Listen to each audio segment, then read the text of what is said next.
नमस्कार. मी डॉक्टर तरुण देशभ्रतार.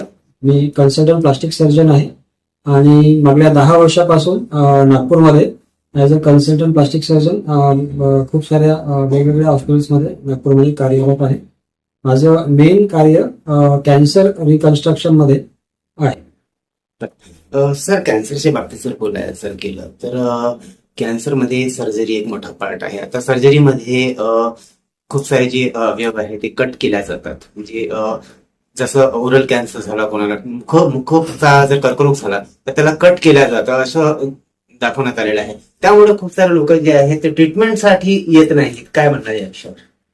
बरोबर आहे. ओरल कॅन्सरमध्ये सर्जरी हा महत्वाचा आणि मुख्य उपचाराचा प्रकार मानता येईल, कारण की त्यामुळे खूप प्रमाणात कॅन्सर कंट्रोल होतो. पण ऑफकोर्स चेहऱ्याचा भाग असल्यामुळे लोकांना असं वाटतं की आपण खूप विनोद दिसणार, त्यामुळे ते त्याकरता तयार होत नाहीत किंवा खूप वेळ मेडिसिन किंवा आयुर्वेदिक मेडिसिन्स मध्ये जातात सो दॅट सर्जरी न करता आपण ट्रीटमेंट घेऊ शकू. पण त्यामुळे ते अजून ऍडव्हान्स होऊन येतात. पण प्लास्टिक सर्जरी आता इतकी अद्ययावत झालेली आहे, नवीन ट्रीटमेंट्स आलेले आहेत याच्यामध्ये, की पेशंट जर लवकर पोहोचला हॉस्पिटलमध्ये आणि तज्ज्ञ डॉक्टरांकडून जर प्लास्टिक सर्जरी करून ट्रीटमेंट करून घेतलं तर चेहरा इतका विद्रूप होत नाही.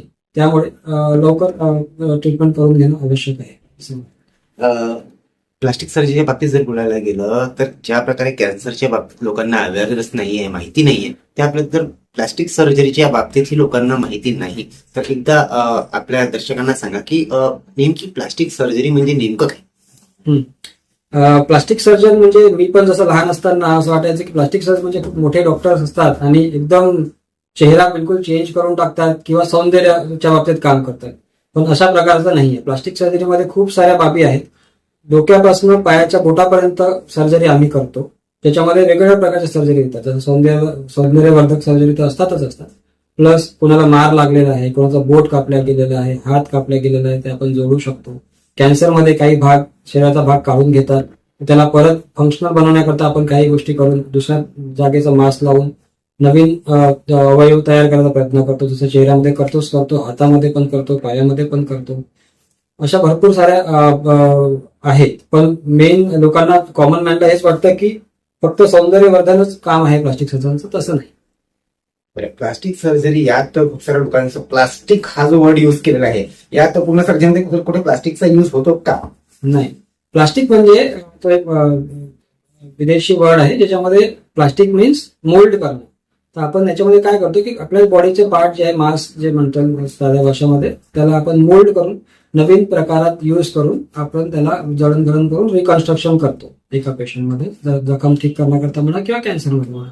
असा प्लास्टिक हा वर्ड, आपण जे रेग्युलर प्लास्टिक आहे त्याचा त्याच्याशी काही संबंध. कॅन्सरच्या पेशंटच्या बाबतीत जर बोलायला गेलं तर प्लास्टिक सर्जरीने जी विद्रुपता आहे, जी कट केल्या जातं ओरल कॅन्सरमध्ये म्हणा किंवा ब्रेस्ट कॅन्सरमध्ये म्हणा, जे कन्स्ट्रक्टिव्ह वर्क आहे ते पूर्णपणे पूर्ववत जे फेस असतं किंवा पूर्ववत जे ब्रेस्ट असतं त्याप्रमाणे ते कन्स्ट्रक्टिव्ह होतं का, की त्यात कुठेतरी सर्जरीचे मार्क्स दिसतात?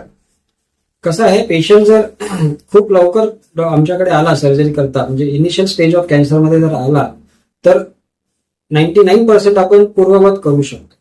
बट पेशंट जेव्हा थोडा लेट येतो तेव्हा एकदम नॉर्मल पेशंट आधीसारखं करणं थोडंसं मुश्किल जातं. स्कार्स दिसतात, थोडासा वेगळा पेशंट नक्कीच दिसणार. 80 to 90% नॉर्मल दिसतो, पण 10% तरी चान्सेस असतात स्कार असणारच, जे आपण लपवू शकतो भरपूर प्रमाणात. आणि पण एक्झॅक्ट नॉर्मल नाही होऊ शकत अगर पेशंट खूप लेट येतो. म्हणजे सर्जरी जशी झाली तसं लगेच जर आपण कन्स्ट्रक्टिव्ह जर केलं, प्लास्टिक सर्जरी केली तर पेशंट पूर्ववत दिसू शकतो. असे भरपूर पेशंट आम्ही केलेले आहेत जे इनिशियल स्टेजवर आले तर आता पेशंट समजत पण नाही की त्याची सर्जरी झालेली आहे. सर, मागील कित्येक वर्षापासून आपण ऍज अ प्लास्टिक सर्जन म्हणून आपण काम करत आहात. अनेकांची आपण सर्जरीज केलेली आहे. काय एक आनंद आपल्याला मिळतो जेव्हा पेशंट आपल्याला म्हणतो सर थँक्यू, आपण मला वाचवलं आणि मला पुन्हा नवजीवन दिलं. काय कसं वाटतं? डॉक्टर म्हटलं की ओव्हरऑल तेच आहे की पेशंट जो आपल्याला स्माइल करून थँक्यू म्हणून जातो, it is a good thing. कॅन्सरच्या याच्यामध्ये स्पेशली म्हणायचं झालं तर पेशंट ऍक्च्युली जेव्हा येतो त्याचं फर्स्ट असतं की आता कॅन्सर झालेला आहे, माझ्या लाईफचे काही दिवसच उरलेले आहेत. पण असं नसतं. लाईफ कॅन्सर आहे म्हणजे लाईफ संपली असल्याचा प्रकार नाहीये. आजकाल ट्रीटमेंट इतकी छान झालेली आहे की पेशंटची लाईफ खूप जास्त वाढवता येते. प्लस प्लास्टिक सर्जरीने आपण ती पूर्ववत पण आणू शकतो. चेहऱ्याचा भाग असो, स्तनांचा भाग असो की कुठलाही भाग असो, आपण त्याला नॉर्मलाइज करण्याचा प्रयत्न करू शकतो आणि पेशंट पूर्ववत लाईफ आणखी भरपूर वर्ष जगू शकतो. पण हा, आपण त्याला पेशंटनी लवकर स्वतःकडे लक्ष देऊन लवकर यायला पाहिजे.